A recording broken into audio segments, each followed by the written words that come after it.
জুলাইয়ের সূচনা লগ্নে চোখ হারানো হবিগঞ্জের তরুণ ছাত্র আলিফের কথা স্মরণ করতে চাই। আমি সেদিন জাতীয় চক্ষু বিজ্ঞান ইনস্টিটিউটে আলিফকে দেখতে গিয়েছিলাম।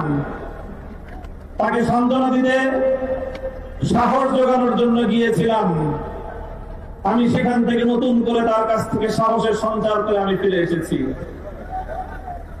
ঠিক সেই কথা মনে পড়েছে 24 জুলাই বিপ্লবে যখন বলা হয়েছিল, স্যার একটারে গুলি করি, একটাই মরে, বাকিটি যায় না।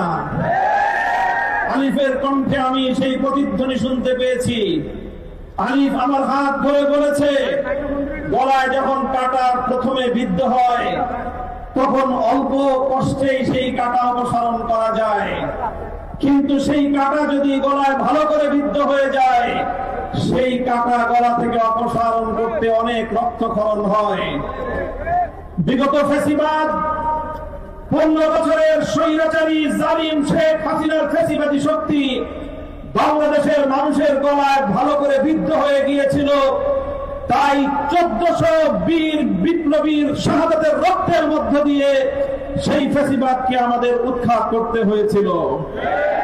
আবার নতুন করে যেই ফ্যাসিবাদ জেগে বসার চেষ্টা করছে, যদি আমরা শুরুতেই তাকে সঠিকভাবে ফ্যাসিবাদের পথ থেকে সরিয়ে আনতে না পারি, তাহলে 1400 জীবনে 2800 মানুষের রক্তের মাধ্যমে আমাদের এই ফ্যাসিবাদ মুক্ত করতে হবে। তাই আমি বলতে চাই, আমাদের এক সময়ের সহযোদ্ধা, আল্লাহ পয়গম্বরের ভাষায় উনসুর আখাকা জালিমান আও মাজলুমান, তুমি তোমার ভাইকে সাহায্য করো, সে জালিম হোক অথবা মাজলুম হোক। সাহাবারা জিজ্ঞাসা করেছিলেন, জালিম ভাইকে কিভাবে সাহায্য করব? আল্লাহ নবী বলেছিলেন, জালিমের হাত ভেঙে দিয়ে দাও, এটাই জালিমের সহযোগিতা। শহীদ প্রেসিডেন্ট জিয়াউর রহমান এবং খালেদা জিয়ার প্রতিষ্ঠিত বিএনপির 90 জালিম ভাইদেরকে লক্ষ্য করে স্পষ্ট বার্তা দিতে চাই, যদি জালিমের হাত, জুলুমের হাত গুটিয়ে নাও, আমরা সব ভেঙে গড়িয়ে দেব ইনশাআল্লাহ। আমি আজকের বিএনপিকে বলতে চাই, অতীতের সন্ত্রাস নির্ভর রাজনীতির পথ থেকে তোমরা ফিরে আসো। আমরা অতীতে বাংলাদেশে দেখতে পেয়েছি কিছু জনবিচ্ছিন্ন বামপন্থী আর ইসলামপন্থী সংগঠনগুলো আদর্শের ভিত্তিতে, মেধা ভিত্তিক আদর্শিক রাজনীতি ছাত্র অঙ্গনকে শিক্ষা দিত।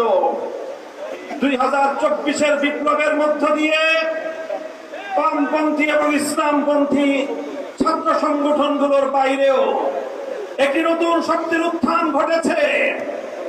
যেই ছাত্র জনতা নাহিদ, আক্তার, নাসিরউদ্দিন পাটোয়ারি, সার্জিস, হাসনাত আব্দুল্লাহ, আসিফদের মতো মেধাবী ছাত্র উপহার দেয়, সেই 24 বিপ্লব পরবর্তী নতুন বাংলাদেশে ছাত্রদলের সন্ত্রাস নির্ভর রাজনীতি বাংলাদেশের শিক্ষাঙ্গনগুলিতে চলতে পারে না।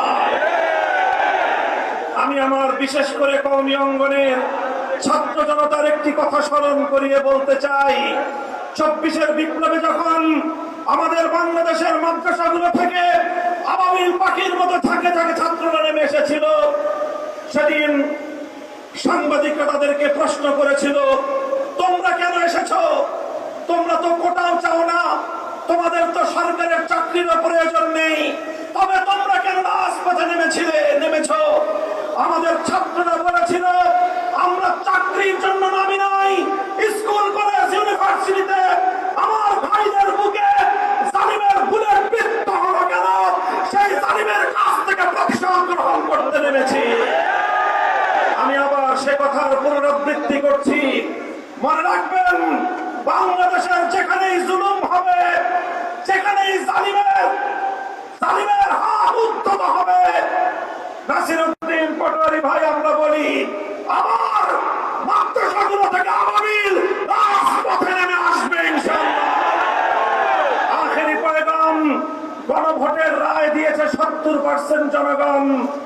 এই গণভোটের রায় যদি কার্যকর না করা হয়, মনে রাখবেন এই গণভোটের রায় আমরা পেয়েছি ১,৫০০ শহীদের রক্তের বিনিময়ে। এই গণভোটের রায় পেয়েছি শাপলা চত্বরের শহীদের রক্তের বিনিময়ে।